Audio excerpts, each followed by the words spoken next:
Sule cuma dianggap ayah oleh Santika Fauziah saat ungkapkan cinta.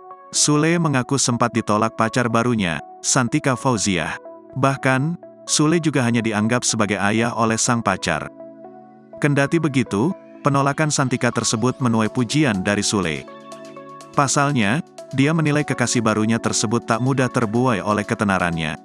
Iyalah, sempat ditolak, berarti bagus dia tidak memandang seorang Sulenya. Awal ketemu terus abis itu kita ya sudah kalau lo nggak mau sama gue anggap aja gue bapak lo, kata Sule. Walaupun awalnya sempat menganggap Sule sebagai ayah, Santika Fauziah akhirnya terpincut pesona sang komedian.